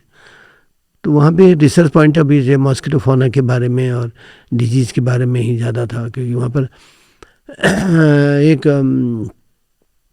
मलेरिया जो था बड़ा हाई अमाउंट एंडेमिक एरिया था मलेरिया के। तो उसमें भी 2-3 मलेरिया के वेक्टर्स थे जो कि डिफरेंट थे, उसके बारे में रिसर्च थी वो। तो उस ढंग से वहाँ भी जाते थे और साथ में मच्छर भी कलेक्ट करते थे वेराइटीज़ के। अच्छा, दोनों काम करते थे। आपका टैक्सोनॉमी का काम चालू होता, दोनों साथ होते थे। तो कभी आपको ऐसी स्पीशीज़ भी टैक्सोनॉमी में मिली जो पहले कोई डिस्क्रिप्शन ना हो जिसका? हाँ, मैं खुद ही मैंने 4 स्पीशीज डिस्क्राइब करी है, नई स्पीशीज। अरे वाह। Never described before? No, they have been. उसको पुराने ज़माने में तो ऐसा होता था, जैसे आपने स्पीसीज मिली आपको, आपने देखा कि भैया तो कहीं लिटरेचर तो था ही नहीं, तो आपने देखा क्या नाम रखे, आपने बोला नैनीतालथिसिस या रूडाई नाम रख दिया। जी जी जी। तो बाद में जो है अभी जो है स्पेशली आफ्टर 70s बहुत काम किया। मॉस्किटो कैटलॉग है एक, आपको मालूम है, you can find all world catalogues mosquitoes में, बिग कैटलॉग इज देयर। सो फिर साइंटिस्ट इसमें इन्वॉल्व हुए, उन्होंने देखा कहाँ, अब जैसे मैं कह रहा हूँ रूडाई है या नैनीतालथिसिस है, दोनों अलग ही नहीं है, उनको दोनों सिनोनाइज किया, कहा। फिर उसमें जो पहला ऑथर था उस नाम को, उसको नाम को रिकॉग्नाइज किया, इसे कहते हैं रिसरेक्शन ऑफ द स्पीसीज कहते हैं इसको, क्योंकि जिसने पहले डिस्क्राइब किया था उसको मिलेगा, उसको श्रेय मिलेगा, उसको नाम उसका हो जाएगा। जैसे अच्छा। जैसे फाइलेरिया था, इसको नाम पहले क्यूरेक्स फैटिगिन था, लेकिन उससे पहले किसी ने से नहीं किया था उसका नाम, तो फिर उसको बदल गया, क्विंकिफिसिटिस हो गया। तो स्पीसीज तो वही रही, लेकिन नेम ये नोमेनक्लेचर में ऐसा बहुत चेंज हुआ, इसलिए कैटलॉग बना।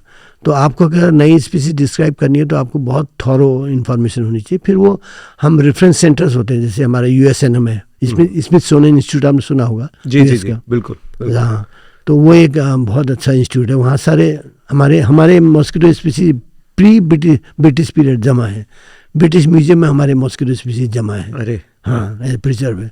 तो हमें फिर डिस्क्राइब करने के लिए अपने स्पेसिमेन, टाइप स्पेसिमेन वहाँ भेजने पड़ते हैं, और वो उसको सर्टिफाई करते हैं, yes it is a new species, तभी न्यू स्पीसीज बनती है। तो इसमें आपका नाम भी आया? हाँ। तो क्या है नाम उस स्पीशीज? मैंने एक तो हमने अगस्तिया हिल के पास, उसका मैंने अगस्तिया नाम रखा, हमारे ऋषि मुनि हैं जी जी तो जी। उनका नाम अगस्तिया रखा। एक पोर्टोनोवा जब पांडिचेरी के पास जो मैंग्रोव फॉरेस्ट होता है ना, उसमें बहुत डिफिकल्ट होता है काम करना, स्मार्ट सी काम करना, गमबूट पहन के अंदर घुसना। तो इसमें बहुत उसका नाम मैंने पोर्टोनोवांसिस रखा। अच्छा। तो पोर्टोनोवा से पुराना नाम पोर्टोनोवा था उसका। एक हमारी डायरेक्टर जी जिन्होंने हमारा बहुत ही इंस्पिरेशन था, she was actually basically Jewish, लेकिन बॉम्बे में ही सेटल हो गई थी, इसराइली। तो उनके नाम मैंने, रूबन था उनका नाम, तो उनके नाम पर एक स्पीसीज रूबनाई रखी। तो ये हमारा डिसीजन होता है हम कैसे करें करके नाम दें। आपके नाम पे भी मैंने सुना एक स्पीशीज है। नहीं, मेरा काम करने पर स्पीसीज नहीं, मेरे काम करने पर जो हमारे टैक्सोनॉमिस्ट थे यूएस में, उन्होंने नाम ने मेरे जीनस मेरे नाम पर कर दिया। अच्छा, पूरा जीनस आपका? पूरा जीनस ही मेरे जीनस में लगभग 4-5 स्पीसीज है। अरे वाह! और क्या है ये जीनस? तिवारियस। अरे वाह, तिवारियस जीनस, वाह। So ये मतलब शायद वो इंडियन टैक्सोनॉमी में किसी के नाम का जीनस नहीं है, स्पीसीज बहुत नाम के। आप पायनियर हो एक तरीके से। कहना सही, पायनियर तो नहीं, पायनियर तो बहुत अच्छे लोग हैं, लेकिन इतना लगा कि उन्होंने काम को रिकॉग्नाइज किया।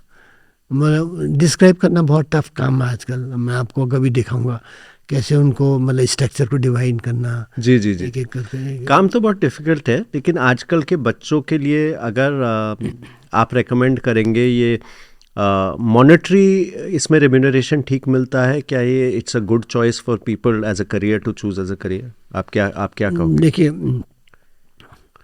हर एक चीज़ अपने लाभ और हानि देखती है। बिल्कुल। अगर आपका रिलेशन मॉस्किटो फोना, मॉस्किटो की रिसर्च आप किसी डिजीज के साथ को रिलेट करते हैं, then there is a good career. Otherwise अगर प्योर टैक्सोनॉमी को कहो, first of all it is a dry subject, just like हमारे स्पिरिचुअलिटी ड्राई सब्जेक्ट है, यानी ऐसे ही टैक्सोनॉमी ऑल्सो ड्राई सब्जेक्ट है, बहुत ही लेबरसम है। मतलब समझिए, lots of work, lots of example, एक लार्वल को डिस्क्राइब करने के लिए आपको कम से कम 10 और 15 लार्वी स्पेसिमेन को डिस्क्राइब करना पड़ेगा। एक सेगमेंट को डिस्क्राइब करने के लिए उसमें 14 पेयर्स ऑफ सिटी होते हैं, एक सेगमेंट में 8 सेगमेंट होते हैं, 10 सेगमेंट होते हैं। अब हर एक सिटी को काउंट करना पड़ेगा आपको, उसका रिलेशन कितना है, उसमें वेरिएशन कितना है। तो ये सब चीज़ें, फिर male genitalia, female genitalia, structures, outer structures, wings, legs, all sort of various and key characters you have to find out how far it is different from others, why you are telling it is new. All sort of things are बहुत detail, और details में जाना पड़ेगा. तो ये चीज dry subject है. आजकल के बच्चों को इतना पेशेंस नहीं है. लेकिन अगर डिजीज के साथ रिलेशन करें तो जैसे फॉर एग्जांपल मेरा जो कान्हा में एंट्रेंस हुआ वो डिजीज से, क्योंकि हाँ last year before last year dengue cases बहुत हाई केसेस थे and it is very serious disease, I mean fatal also. So and if at all treatment is very costly. तो इस चक्कर में मैं मॉस्किटो में घुसा यहाँ पर. यहाँ पे मुझे 15-16 स्पीसीज मिली हैं. हमारे कान्हा में भी हमारे शायद मेरे ख्याल से मैंने काउंट नहीं किया, शायद 20 स्पीसीज हो गई हूँ. 20 स्पीशीज. तो मतलब रिलेशन ऐसा उसके साथ साथ ये भी आ गई. अब आप ढूंढ रहे हैं तो डिजीज वेक्टर को ढूंढ रहे हैं तो आपको दूसरे को भी देखना ही पड़ेगा. ये इसके साथ रिलेशन है. ऐसा है तो there is a good future, no doubt. जी जी जी जी. अदरवाइज क्योंकि एंटोमोलॉजिस्ट मिलते नहीं हैं आप.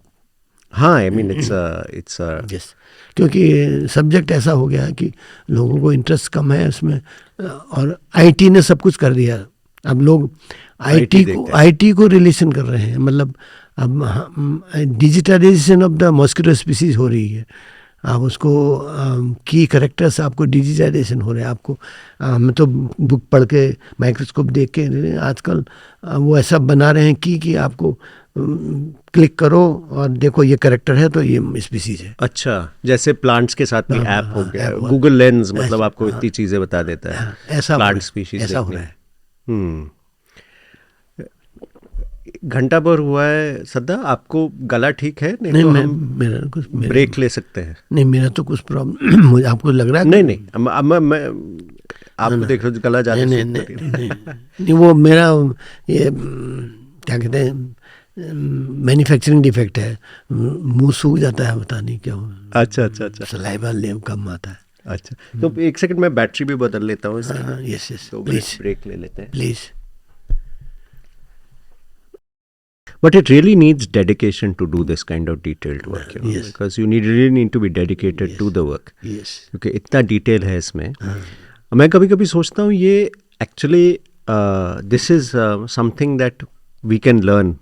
वेस्ट से हम लर्न कर सकते हैं, क्योंकि इतना डिटेल हमें इंडियन ट्रेडिशन में इतनी डिटेल में डिस्क्राइब करना नेचुरल स्पीशीज़ को वहाँ भी है क्या? वैसे पोएट्री तो लिखी गई है about plants, about birds, but ऐसा डिटेल के every feather is being explained. उसका कितना लेंथ होता है, क्या लेंथ होता है, क्या कलर होता है, किस सीज़न में क्या. बर्ड्स में अगर आप जाएँ एंड सेम चीज़ आप मस्कीटो में वो एग्जैक्ट जेनेटेलिया वो सब कुछ डिस्क्राइब कर रहे हैं. In Indian tradition, or I could say even in Eastern tradition, इतना level of detail and description शायद नहीं है. ये वेस्ट से शायद हमें मिला है. हाँ, और तो बर्ड्स के बारे में तो आपको ज़्यादा मालूम है. वैसे मैंने भी BNSS में काम किया, लेकिन हमारे सालिम अली थे, उन्होंने तो वही. लेकिन देखिए आप एनिमल में भी, वाइल्ड एनिमल का भी देखिए डिस्क्रिप्शन आपको by the paws of size of the paws they can identify the age of not. तो करेक्ट. ऐसा तो डिटेल तो किसी ने डिस्क्राइब किया है ना. ऐसा स्टडी तो किया है उन्होंने. ऐसा बात तो नहीं कि it is somebody have imaginary. तो टैक्सोनॉमी पार्ट में तो डिटेल में जाना ही पड़ेगा आपको. करेक्ट. अगर जानना है उसके बारे में, किसी चीज़ के बारे में डिटेल में जाना है तो आपको डिटेल में तो जाना ही पड़ेगा.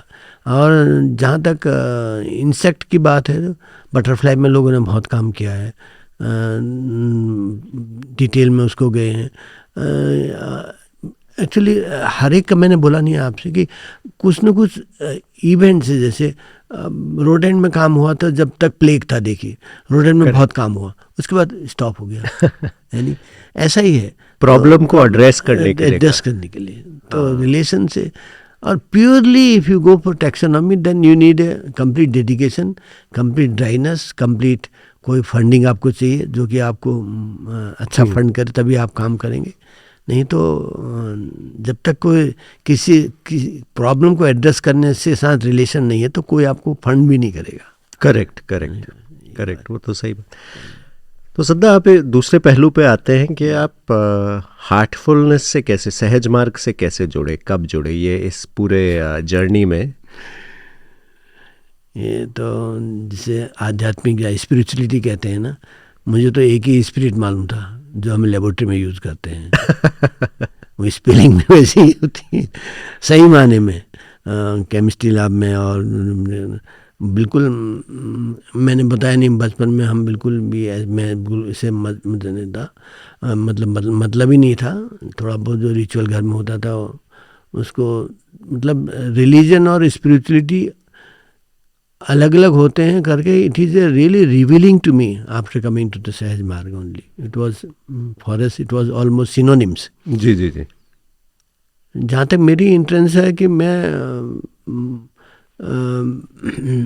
हमारे जोशी जी आप जानते हैं, उनकी हमारे परिवार में सबसे पहले वही पूरन चंद जोशी जी वो बने। वो 76 या 75 में बने थे। उन्होंने मुझे कई बार कहा, तो मैंने कहा यार ये हमारे हिंदुस्तान में ना कई दुकानें हैं, आपने भी एक दाढ़ी वाले को लेकर एक दुकान खोल दी है। मेरा एक दोस्त है, वो कहता है बाबाबाजी होती है हिंदुस्तान में। एग्जैक्टली। मैंने कहा मैं तो इसको मानता नहीं हूँ, लेकिन जैसे अब मैं बाबूजी के मैसेज जब पढ़ता हूँ, अभी मैंने रिसेंटली बाबूजी कहते हैं कि you have been selected, I mean it is our choice. So मुझे लगता है कि शायद उन्हीं का काम होगा, नहीं तो मेरे पास तो ऐसी कोई भी ऐसी न तो क्वालिटी थी, न तो मेरा कोई इंटरेस्ट था, न कुछ था। कैसे उन्होंने ही शायद ड्रैग किया मुझको, मुझे लगता है। क्योंकि पहला मेरा एपिसोड या कहते हैं या हुआ 1978 में। मैं अभ्यासी बना अभ्यासी, introduce when Babuji's first birthday was celebrated in Bangalore. You know, the 1978 in Banashankari ashram बना मिली था, तो अप्रैल 30th। उस टाइम में मुझे याद है अच्छी तरह, वो वर्डिंग में, मेरी फोटोग्राफ मेरे माइंड में है। इंडियन एक्सप्रेस में होता था 2000 aspirants of Ramchandra mission gathered, बहुत बिग गैदरिंग हुई थी 2000।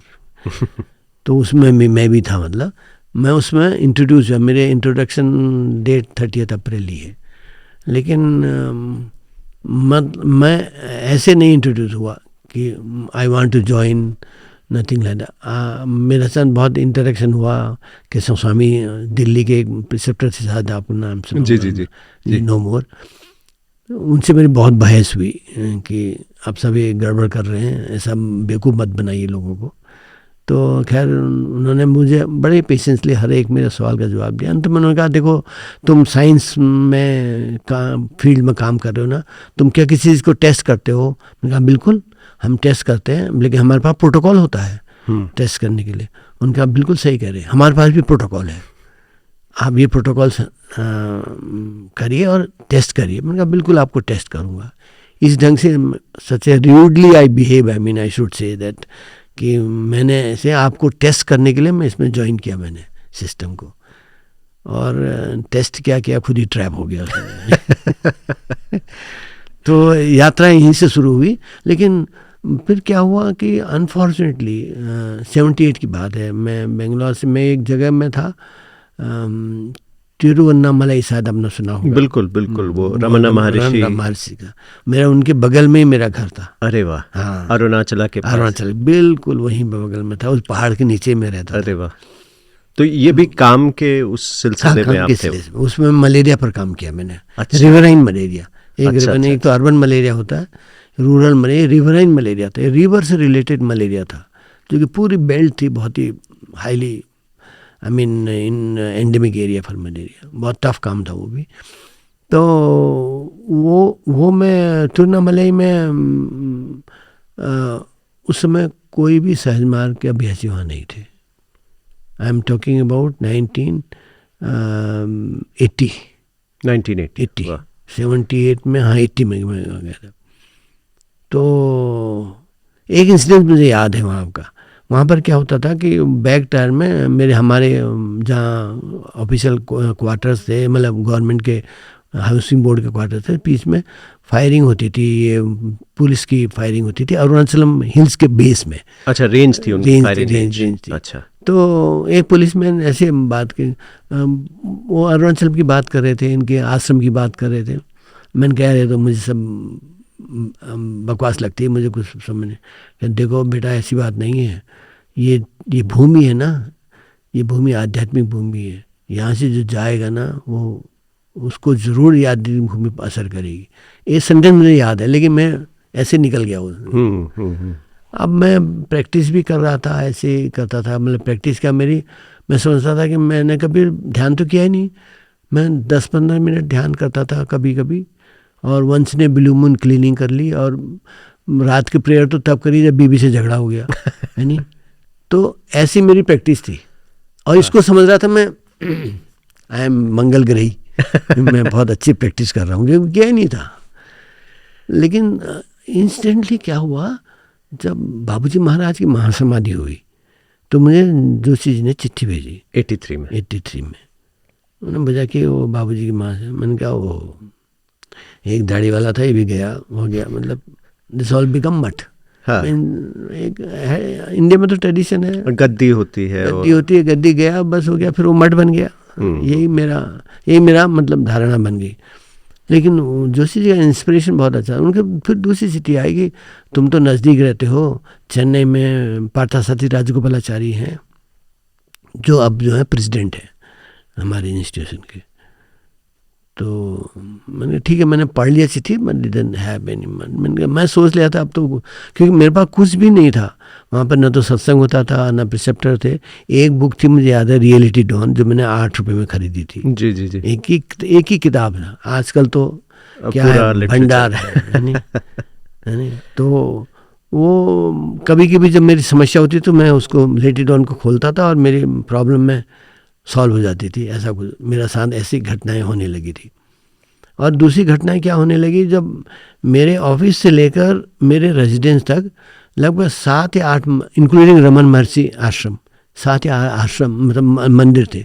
मैं अपने कलीग के साथ आ रहा हूँ तो वहाँ साउथ इंडिया में अंदर जूते खोलेंगे, अच्छे से करेंगे, ऐसे से करेंगे, घटक बैठक करेंगे, और जो है फिर नमस्कार करेंगे। मैं कुछ नहीं करता था। तो मुझे कभी कभी खलता था, यार ये काली देवी का मंदिर है, कि मुझे कर्ज तो नहीं करेगी, मैं तो कुछ नहीं कर रहा हूँ। ऐसा कुछ मेरे उसमें होने लगा। हाँ। मतलब ये चीज़ वो रियलिटी डॉन और ये चीज़ लगभग ऐसे व्हील कर रही थी, मतलब जिसे कहते हैं मेरे दिमाग में घूम रही थी। इसी चक्कर में क्या हो गया कि हमारा बेंसन एंड हेगड़े, क्रिकेट में मुझे बहुत इंटरेस्ट था। हाँ, वर्ल्ड सीरीज हुई थी उस टाइम पे, बेंसन एंड हेजेस। हाँ, yes. और हमारी इंडिया फाइनल में आ गई थी। करेक्ट। बड़े रोमांचिक ढंग से। ऑस्ट्रेलिया को खेला था ना फाइनल? नहीं, पाकिस्तान। Australia semifinal. हाँ, और वेस्ट इंडीज को बड़े मुझे याद है रवि शास्त्री को आउडी मिली थी उसमें, चैंपियन ऑफ चैंपियंस उसको। करेक्ट। और पूरी टीम, वो तस्वीर मुझे याद है कि पूरी टीम स्टेडियम के चक्कर उस गाड़ी पे बैठ के उन्होंने काटे। यस बड़ा मशहूर था। वो क्या हुआ, बड़े मतलब इंडिया के चांस ही नहीं थे, क्योंकि वो फाइनल में पहुंची। तो मेरा एक दोस्त था चेन्नई में, वो हमारे हाउसिंग बोर्ड में हमारे साथ रहता था पहले, तिरुवन्नामलई में। वो चेन्नई में आ गया था। उसने मुझे पोस्ट कार्ड भेजा, भाई फाइनल मैच देखना है तो मेरे पास ब्लैक एंड वाइट टीवी है, अरे वाह, मेरे वहाँ आ जाना तुम। ये मुझे उसने फाइनल डेट भेजा। मुझे शाम को ऐसे बात कर रहे थे क्रिकेट, रात को मैं सोची, मैंने कहा यार फाइनल मैच देख लाऊं।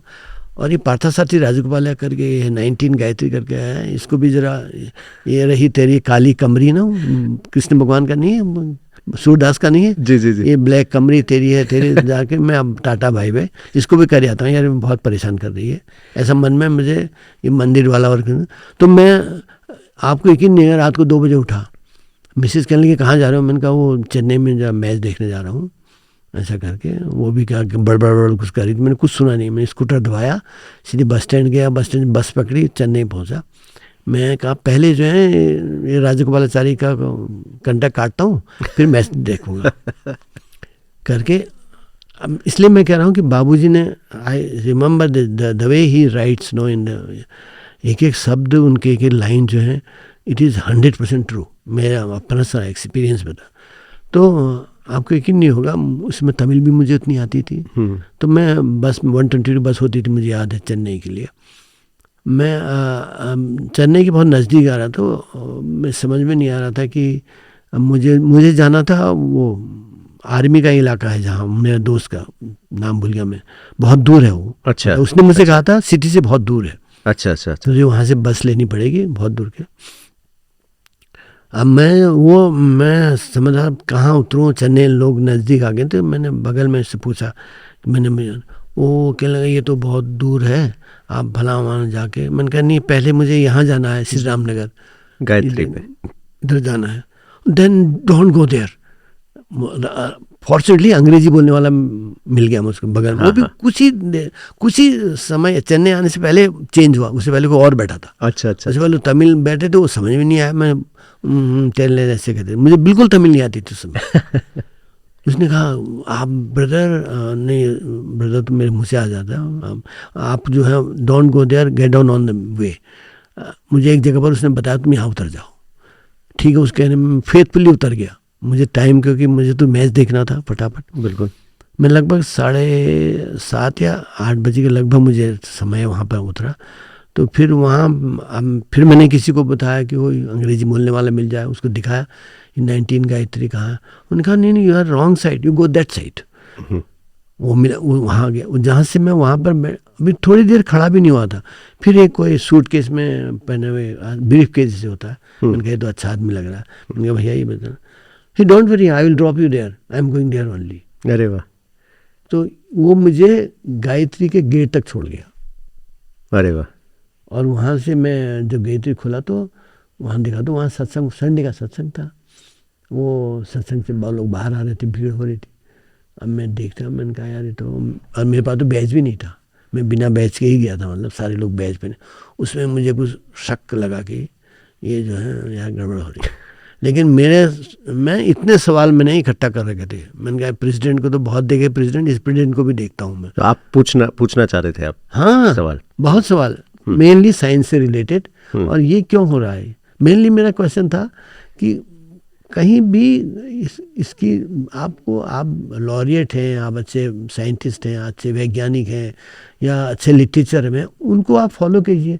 ये सब गुरुपंथी क्या है, खाली जिसके बारे में कुछ मालूम ही नहीं है उसके बारे में आप कहते हैं मैं गुरु हूँ, ये स्पिरिट है, ये है, वो है, कह रहे हैं। ये सब चीज़ें ठीक नहीं है। ऐसा करके मेरे कई सवाल थे उनके।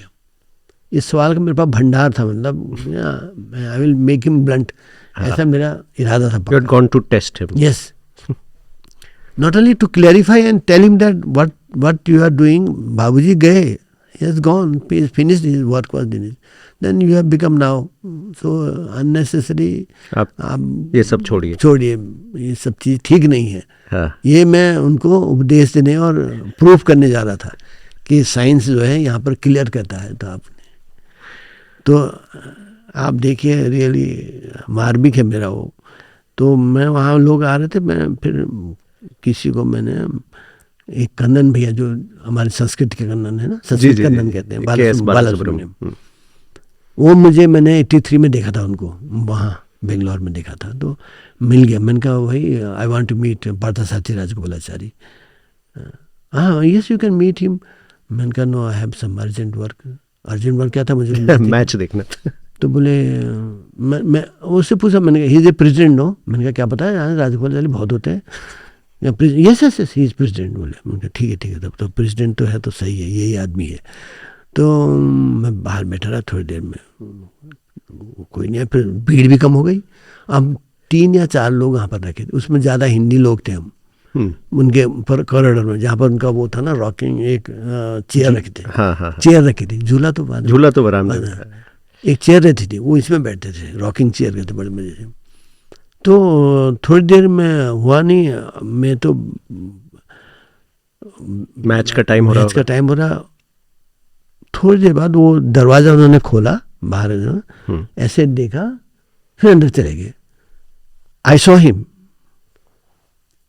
मुझे तो हुआ कि यार ये फिर अंदर भाग। फिर मैंने पूछा भाई ये यहाँ पर बैठते हैं? हाँ, क्योंकि वो लोग चेयर के चारों ओर बैठे थे, 5-6 लोग।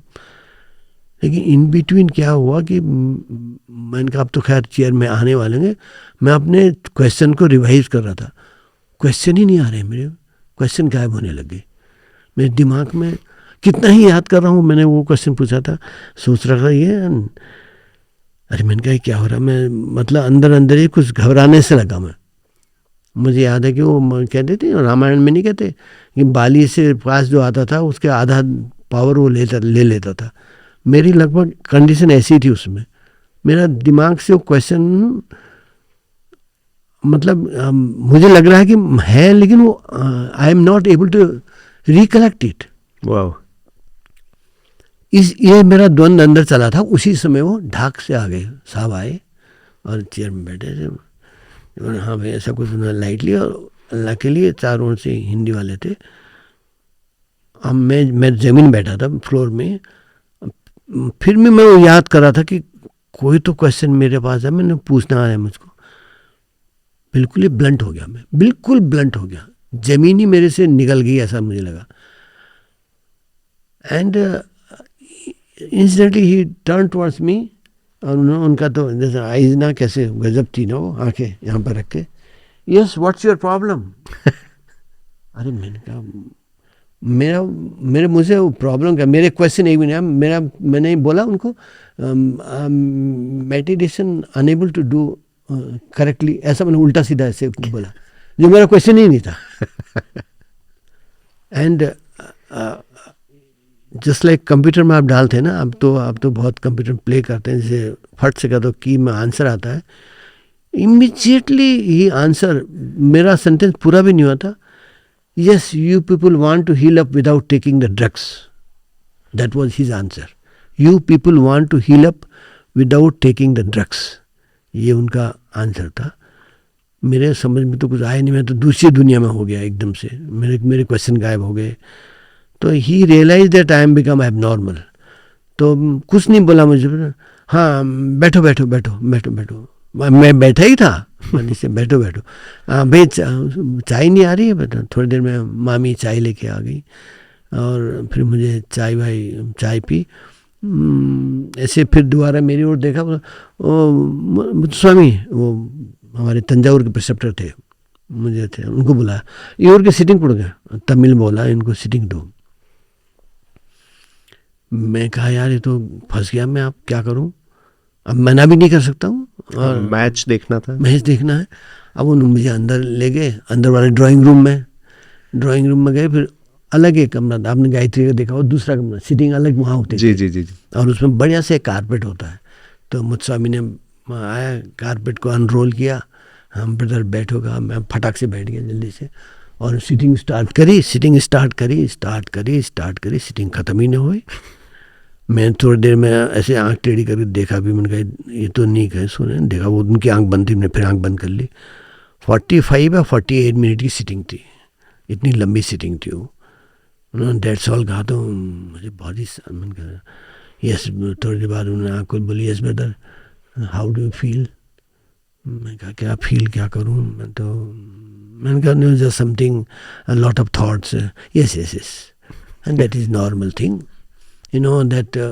वो बोलने लगे, अब मुझे हो रही है कैसे ये बंद करें तो मैं जाऊं। बोले देखो one aspect in our system is cleaning is there, that has to be little bit given more attention. I am not telling that you are not doing, but just make it more attention in this problem will be solve. Yes okay sir. मुझे तो ये कब उठे, अब tickets के हम तो पहाड़ी हुए ना, साथ तो नहीं लगता कि उनको बदतमीजी से उठ मैं खड़े हो जाऊं। फिर वो खड़े हुए, तो जैसे खड़े मैंने कारपेट को रोल करना शुरू कर दिया, रोल किया, साइड में रख दिया उसको, थैंक यू वेरी मच कहा। दरवाज़ा खोला, देखा तो वहाँ कलर टीवी में मैच चल रहा है। अरे फिर मैं तो वहीं पे बैठ गया, बदतमीजी जिसे कहते हैं, एटिकेट्स ही नहीं, न मुझे कहा बैठने के लिए, न कुछ कहा। बस साहब आए, मैच स्टार्ट हो के शायद 15-20 मिनट भी नहीं हुए थे, यस इंडिया विल विन ऐसा करके चले गए। अपने ऊपर कमरे में टाइप की आवाज़ में सुन रहा था, टक टक टक टक टक, वो टाइप करते थे ना लेटर भी। बस क्या वहाँ पर लंच हुआ तो हमें लंच, वहाँ टी हुई तो हमें टी, पूरा मैच देखा, इंडिया जीता, वो आपने देखी, उसमें वो शिवा रामाकृष्णा और वो बच्चे दो बड़े बड़े बॉलिंग करी। एंड हुआ तो एक मैं उनके क्लोज रिलेटिव है, शायद वो नहीं रहे अभी, यंग, वो 2-3 ही हम यंग लोग थे वहाँ पर, और थोड़ी देर सब लोग चले गए थे, बाकी मैच खत्म सभी चले गए। मैं लास्ट में फिर, अब मैंने कहा यार इतनी तो बदतमीजी कर दी, कम से कम एक बैच तो ले लूँ, मेरे पास बैच भी नहीं था। तो कॉरिडोर में वहाँ से रोम से बाहर आके मैंने कहा sir I need batch. Yes go inside from my wife you ask him, ऐसे बोले, अंग्रेजी में बोले, तब तक तो हिंदी बोलते थे। अंदर क्या, मैं किचन में गया, वहाँ भी नहीं थे, जहाँ हमें खाना मिला था वो भी मामी थी नहीं। मैं फिर घूम के फिर बाहर आया, मैंने कहा sir nobody is there, okay come with me. अंदर गए, वो टेलीफोन था, पहले टेलीफोन उस टाइम के टेलीफोन था, उसके बगल में एक डब्बा रहता, मुझे अच्छी से याद, डब्बा आया, डब्बे से उन्होंने कहा बैन कहा गिव मी 5 रुपीज़। मैंने 5 रुपये दिए और उन्होंने बैज मुझे दिया। I don't know what happened to me, I was in tears. उनके that was the first and last I touch his feet, और मैं कुछ नहीं बोल पाया। मैं he realise I think my condition, इसे come out, I will drop you up to bus stand, ऐसे बोले। तो मुझे फिर एक कार्ड दिया, बोले ये मैसूर में फंक्शन है, आप सैटरडे संडे तो लीव होती है ना? नहीं, yes sir, take 2 days leave, come there, and next time when you come don't get down there, this bus stop. ये करके मुझे पूरी ज्योग्राफी दी और मुझे डिपार्चर कर दिया। सो दैट वाज माई, जो कहते हैं डिरेल्ड मेरी इंजन था। सो व्हाट यू कॉल आध्यात्मिकता कहो, फिर अब तो आप कहूँगा, उस समय तो मुझे आध्यात्मिकता मालूम ही नहीं थी। डिरेल को उन्होंने ट्रैक में रखा। सो दैट वाज द, वही मेरा वो, और आज मेरा प्रैक्टिस टर्निंग पॉइंट था। तो मतलब जो उन्होंने कहा ना, you people want to heal up without taking drugs, मैं बस में जब बैठा तब मेरे दिमाग में, हाँ यार वो पीला पन्ना मिला था, एक पीला पन्ना मिलता था। अब उस ज़माने में पीला सा पन्ना होता था, उसमें एक अंग्रेजी में तो हिंदी में प्रैक्टिस लिखे, प्रेयर होती थी। अच्छा। हाँ, प्रेयर होती थी, मॉर्निंग मेडिटेशन, फिर इवनिंग क्लीनिंग होती थी, रात की प्रेयर करके अंग्रेजी और हिंदी में मिलता था। वो अगर ज़्यादा फोल्ड करो तो फट जाता था, वो ऐसा पेपर था वो। तब मुझे वो रियलिटी डॉन के साथ 78 में मुझे दिया था वो। तब मुझे याद आया यार वो ही टैबलेट्स हैं, फिर प्रिस्क्रिप्शन वही है। बहुत बढ़िया। तो आपने दोस्त को फिर फ़ोन किया कि नहीं, जिसके साथ मैच देखना था? कहाँ, मैं तो जब मैं फ़ोन, उसमें फ़ोन कहाँ था? हाँ, उस टाइम फ़ोन तो पब्लिक था। फिर जब तिरुवन्नामलाई पहुँचा तब मैंने उसको चिट्ठी भेज दी, शायद तुम मेरा इंतजार करोगे, लेकिन मैंने कलर टीवी में वो रोमांटिक था वो, I can not forget this. मतलब मेरी फोटोग्राफी है मेरे मन, अभी मैं आई कैन डिस्क्राइब। मैं अच्छा पेंटर होता तो मैं पेंट भी कर सकता हूँ। इतनी सीढ़ियाँ थी, ये कॉरिडोर, यहाँ पर बैठते थे। पुरानी फोटो में देखता हूँ उनकी, उसमें बैठी हुई दीवार मुझे याद आ जाती, उसी दीवार में मैं बैठा था पहले। अमेजिंग थी। तो यही, फिर वही उस टैबलेट को फिर मैं अभी भी मैं अभी भी कह रहा हूँ, बाद में हमने कई कहानी सुनते हैं ना सहज मार्ग में, लोगों के बारे में, कुछ अभ्यासी लोगों की बातें, और जब बाबूजी का मतलब वो हुआ और चारी जी के साथ कितनी प्रॉब्लम्स हुई। मेरा कन्विक्शन है, ये अपना पर्सनल अनुभव से कह रहा हूँ कि प्रैक्टिस अगर सहज मार्ग में आदमी करे तो he will have no problem, no question about system, no question about the guru, no question about the spirituality. कुछ नहीं होगा अगर प्रैक्टिस करे तो।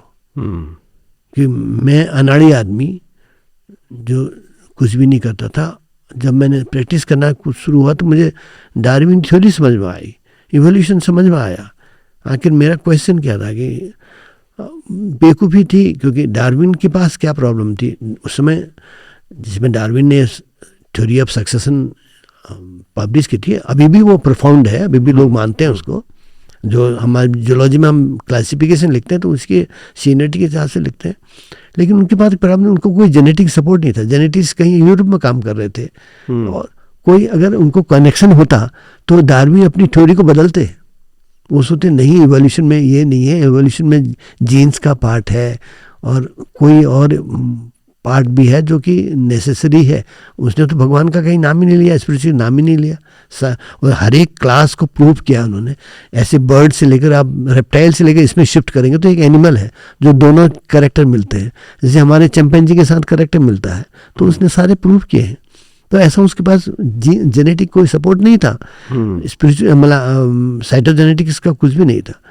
तो ऐसा ही मैं कह रहा हूँ कि अगर उसको ये इवोल्यूशन मालूम होता कि उसने इवोल्यूशन जब कंटिन्यूस प्रोसेस है, फ्रॉम सिंगल सेल एनिमल से हम इतने बड़े एनिमल बन गए हैं, तो क्यों इवोल्यूशन स्टॉप हो गया?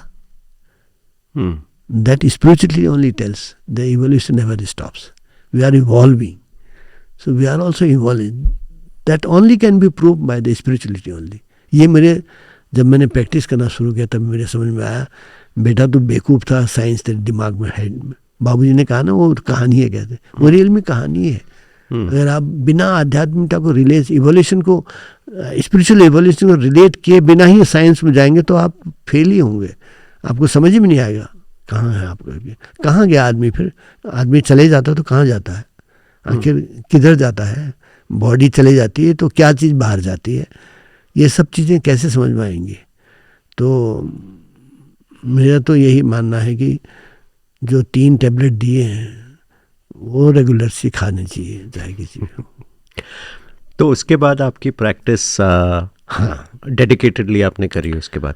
हाँ, डेडिकेटली मतलब सभी उन्होंने ही कराया। फिर वो फंक्शन में मुझे बुलाया था मैसूर में, मेरे पास किताबें जितने पैसे थे उतनी मैंने किताब खरीद ली, मेरे पास पैसे नहीं थे इतने। मुझे यही ज्ञान नहीं रहा कि मुझे वापस जाने के लिए भी पैसे रखने हैं। अच्छा, मैसूर में हाँ, उस समय क्या होता था आपको मालूम है, नैनीताल में शायद मनाते थे हम, फाउंडर्स डे होता था। जी जी, सेंटर का फाउंडर्स डे। जी जी जी। तो मैसूर का फाउंडर्स डे सेलिब्रेशन था। अच्छा। हाँ, उसमें सारी जाए थी, कस्तूरबी सिस्टर भी आई थी, उन्होंने भी, वो भी एक तो आप उस टाइम तिरुवन्नमलाई थे? मैं तिरुवन्नमलाई में था। अच्छा अच्छा अच्छा, तो आप मैसूर गए? हाँ, मैसूर वहाँ से गया, वह एग्जैक्टली जैसे ही हुआ, वो जैसे उन्होंने कहा था 2 दिन की छुट्टी लेके गया, ऐसा ही हुआ, वैसे मैंने किया। वो भी बड़े मजे की है। फंक्शन तो ख़त्म हो गया, सब लोग चले गए, वो जिस कल्याण मंडप में भंगा, अब मैं भी शाम को उनके साथ कुछ ही लोग बैठे थे, अब मैं कह रहा था यार इन्होंने कहा 2 दिन की छुट्टी लेके आना, ये तो सब खत्म हो गया, अभी तो 2 दिन की छुट्टी पड़ी है, सैटरडे संडे बचे हैं, ऑलमोस्ट फिनिश हो गया। मैं भी, सब लोग जा रहे थे, मैं भी सोच रहा था कि अब मैं भी जाऊँ। फिर अब हम बैठे, मैंने कुछ नहीं पूछा, मैंने थोड़ी देर बाद yes what is your programme ऐसे बोले। मैंने सर सब जा रहे हैं, तो I told you take 2 days leave, taken leave, yes no. उन्हें मालूम है इसके पास जितने भी पैसे शायद ख़त्म कर दिए इसने, किताब भी खरीद ली। एक रामास्वामी तिरुपुर के थे, उसमें तिरुपुर में कोई प्रिसेप्टर नहीं था उस ज़माने में। उन्होंने उससे कहा टेक हिम, उनको सब लेकर बंगलोर आना और आप उनके साथ रहना, ऐसा करके तमिल में उनको बोला। मुझे इतना ज़्यादा तमिल मालूम नहीं थी, बस उनको तो साहब ने इंस्ट्रक्शन, वो तो मेरे पीछे, ब्रदर मैं अब टॉयलेट भी जाऊँ, कहाँ जा रहे हैं आप? कहेंगे हाँ मेरे साथ चलना है आपको, ठीक है सर। जहाँ जाए वहाँ गए तो वहाँ गोदन रामन जी का घर बना था, उनका घर का इनॉग्रेशन था, वहाँ फंक्शन हुआ, वहाँ सिटिंग दी बेंगलोर में। फिर बनन शंकरी आए, सब रामास्वामी मेरे पीछे, मेरे पास मुझे तिरुवन्नमलाई का टिकट, बस का टिकट कटा के भेज के गए। अरे वाह। तो आप वापस घर पहुँचे? तब घर पहुँचा। तो अब जब आप देखते हैं आपका साइंटिस्ट माइंड, एक साइंटिस्ट आउटलुक जो है, अभी भी वो आउटलुक तो आपका है, you're a scientist by trade. Scientist मत कहिए, रिसर्च वर्कर। साइंटिस्ट है बहुत ही बड़ा वर्ड है। सो आपको क्या लगता है कि कैसे एक्सेप्ट करते हैं आप, क्या एक्सप्लेन करते हैं आप, अगर आपको यंग तिवारी जी आज मिले, सद्दा मिले, यंगस्टर किसी चीज़ में बिलीव नहीं करता था, जो किसी चीज़ को ये सब गुरुडम और ये सब सोचता था बस दुकानें हैं खोल रखी, तो अगर वो आपको आज मिले तो आप उनसे क्या कहोगे कि कैसे होता है ये सब, क्या होता है? सबसे पहला तो मैं कहूँगा, मतलब मैं जो जनरली मैं लोगों को, जो यंग, स्पेशली यंग लोगों से मुझे जब आते हैं तो मुझे बहुत अच्छा लगता है।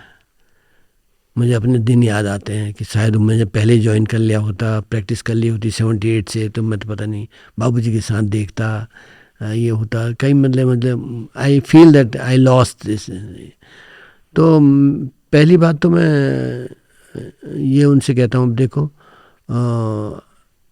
आप एक इनिशियल लेवल पर, जिसे कहते हैं, हमारे हिंदी में तो विश्वास ही शब्द है, लेकिन अंग्रेजी में एक ट्रस्ट है, एक फेथ है।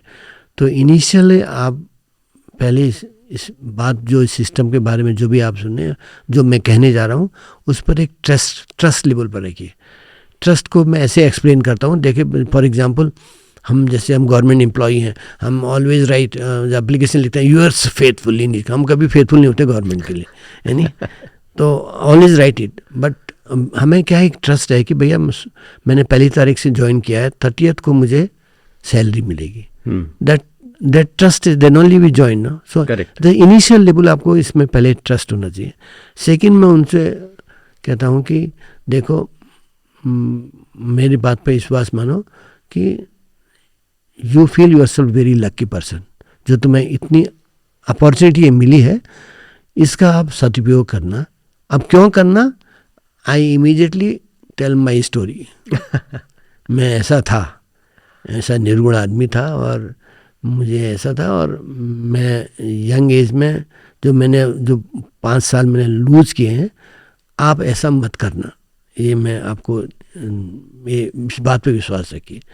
जहाँ तक सब्जेक्ट की बात है, ये एब्सोल्युटली साइंटिफिक इंस्टीट्यूशन है, एब्सोल्युटली साइंस। इसमें अगर आप साइंस पढ़े हैं, अगर आप फिजिक्स पढ़े हैं, तो मैं आपको वैसे एक्सप्लेन कर सकता हूँ। आप बायोलॉजी पढ़े हैं तो मैं वैसे एक्सप्लेन कर सकता हूँ। मैंने कहा ये एब्सोल्युटली साइंटिफिक इंस्टीट्यूशन है, इसमें आप 0.01% भी मत समझिएगा कि कोई फिलॉसफी है या कोई हाइपोथेसिस है।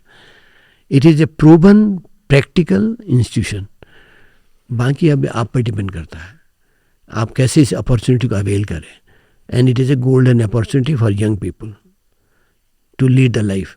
आप मुझसे पूछेंगे, मेरा प्रोमिनेंट सेंटेंस है ये, आप मुझसे पूछेंगे आप 40 साल से इस सिस्टम में आपको क्या मिला? I have got only one sentence, that I enjoyed the life. इसका मतलब ये नहीं कि मुझे कोई डिफ़िकल्टीज आई हैं, मुझे प्रॉब्लम आई है, नहीं है, ऐसा नहीं है। इसमें भी मैंने एंजॉय किया। That is the only my achievement. मुझे, और आई डोंट नो अबाउट स्पिरिचुअलिटी और दिस दैट ऑन एडवांसमेंट और what you call stages, all people call it in different Mahatma, all sort of things, I don't know, but I really enjoyed the life. यही मैं उनको समझाता हूँ। और generally अभी तक मेरा अनुभव है कि यंग पीपल अप्रिशिएट दिस। बिल्कुल बिल्कुल। सदा 1.5 घंटा हो गया है। बाबा थैंक यू। एंड बट फिर भी अभी बहुत सी बातें बाकी रह गई हैं, मतलब आपका अनुभव ट्रेनर के रूप में, इस रूप में बहुत सी बातें, सतखोल के बारे में भी बात करेंगे, तो किसी और दिन भी बैठेंगे ज़रूर। और बहुत ही अच्छा लगा आपने जो अनुभव आपने शेयर किए। It's so inspirational, it's really an inspirational journey. पता नहीं मैं आप बीती है तो आप बीती सुनाई मैंने, क्या बहुत ही बढ़िया, बहुत ही बढ़िया। Thank you so much. Thank you so, thank you very much. मुझे पता ही नहीं लगा 1.5 घंटा बीत गया। आप बता रहे हैं तो एनीवे मज़ा आ गया, बहुत ही अमेजिंग। तो ये थी मेरी मुलाकात डॉक्टर सतीश तिवारी या सत्ता के साथ। आशा है कि ये वीडियो आपको पसंद आया। ऐसे और वीडियो देखने के लिए कृपया इस चैनल को सब्सक्राइब करें, या फिर आप स्पॉटिफाई पे कान्हा कास्ट चैनल पे भी जा सकते हैं। आज हमारे साथ जुड़ने के लिए बहुत बहुत धन्यवाद। Thank you for listening. This is Hill Dog signing off. Namaste and woof woof.